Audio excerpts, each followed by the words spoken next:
വയനാട്ടിലെ കൽപ്പറ്റയിലെ ഒരു പ്രശസ്തമായ ഒരു ഹൈപ്പർ മാർക്കറ്റാണ്. നമുക്കറിയാം നെസ്റ്റോ എന്ന് പറയുന്ന ഹൈപ്പർ മാർക്കറ്റ്. ഈ ഹൈപ്പർ മാർക്കറ്റിൽ നിന്നാണ് കഴിഞ്ഞ ദിവസം കൽപ്പറ്റ മണിയങ്കോട് സ്വദേശിയായ ബിനീഷും അദ്ദേഹത്തിന്റെ ഭാര്യയും ചേർന്ന് രാത്രി 9 മണിയോടെ അടുത്താണെന്ന് പറയുന്നു അവിടെ നിന്നും മത്സ്യം വാങ്ങിയത്. ബ്ലാക്ക് ട്യൂണ എന്ന പേരിലുള്ള ഒരു മത്സ്യമാണ്. അതായത് നമ്മളെ സാധാരണ നാട്ടിലെ ഭാഷ പറയുകയാണെങ്കിൽ അതിനെ കറുത്ത ആവോലി എന്ന് പറയും, അല്ലെങ്കിൽ ചൂത എന്നൊക്കെ പറയുന്ന അത്തരത്തിലുള്ള ഒരു മീനാണ്. അത് കഷ്ണം മുറിച്ചാണ് അവർ വാങ്ങിയത് എന്ന് പറയുന്നു. തുടർന്ന് വീട്ടിലെത്തി അത് ക്ലീൻ ചെയ്യാൻ നോക്കുമ്പോഴാണ് ഈ പുഴുവ് ശ്രദ്ധയിൽപ്പെടുന്നത്. ഒരു 5-6 വെളുത്ത വലിയ പുഴുക്കൾ തന്നെ ഇവരിതിൽ കാണുകയുണ്ടായി. ഉടനെ തന്നെ ഇദ്ദേഹം ഈ മീനുമായി അപ്പോൾ തന്നെ ഹൈപ്പർ മാർക്കറ്റിലേക്ക് പോകും. എന്നാൽ അവിടെ അതിന്റെ പ്രധാനപ്പെട്ട ജോലിക്കാരും അവിടുത്തെ കുറച്ച് സ്റ്റാഫുകൾ മാത്രമാണ് ഉണ്ടായിരുന്നതെന്നാണ് അദ്ദേഹം പറയുന്നത്. പക്ഷേ ഇവരതിന് പ്രത്യേകിച്ച് മറുപടി ഒന്നും പറഞ്ഞില്ല. അങ്ങനെ അദ്ദേഹം തിരിച്ച് വീട്ടിലേക്ക് വരുന്ന ഒരു അവസ്ഥയുമാണ് ഉണ്ടായത്. അതിനുശേഷമാണ് ഇന്ന് നമ്മളുമായിട്ട് അദ്ദേഹം ബന്ധപ്പെടുന്നതും തുടർന്ന് അദ്ദേഹം ആരോഗ്യ വകുപ്പിന് അല്ലെങ്കിൽ ആരോഗ്യ വകുപ്പിൽ പരാതിപ്പെടും എന്നാണ് ഇപ്പോൾ പറഞ്ഞിട്ടുള്ളത്.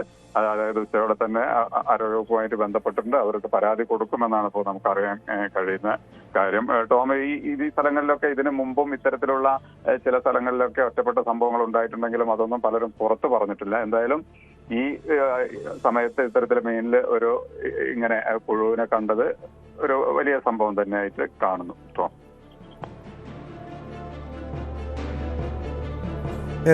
അതെങ്ങനെയാണ്? കാരണം സാധാരണ സൂപ്പർ മാർക്കറ്റുകളിലൊക്കെ അല്ലെങ്കിൽ കോൾഡ് സ്റ്റോറേജുകളിലൊക്കെ നമുക്കറിയാം ഫ്രീസറിലാണ് മീനും മറ്റു മത്സ്യങ്ങളൊക്കെ ഈ മാംസ ഭക്ഷണങ്ങളൊക്കെ വെക്കാറുള്ളത്.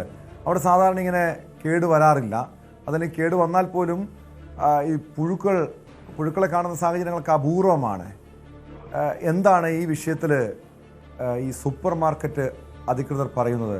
മാത്രമല്ല അതോടൊപ്പം അറിയേണ്ട ഒരു കാര്യം കൂടിയുണ്ട് ജയരാജ്.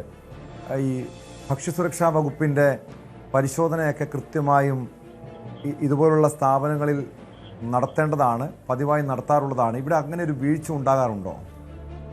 ടോം, സാധാരണ മാർക്കറ്റുകളിൽ നിന്നും വിഭിന്നമായി സൂപ്പർ മാർക്കറ്റ്, അതായത് പുറത്തുള്ള മാർക്കറ്റ് മീൻ മാർക്കറ്റുകളിൽ നിന്നും വിഭിന്നമായി സൂപ്പർ മാർക്കറ്റുകളിൽ ഈ ഫ്രീസറിലാണ് ഇത്തരത്തിലുള്ള മീനൊക്കെ സൂക്ഷിക്കാറ്. പക്ഷേ ഈ മീനൊക്കെ സൂക്ഷിക്കുന്നതിന് അവർക്കൊരു മാനദണ്ഡമുണ്ട്. കാരണം ഒരു ദിവസത്തിൽ കൂടുതൽ ഉപയോഗിക്കാൻ പാടില്ല എന്നാണ് പറയുന്നത്.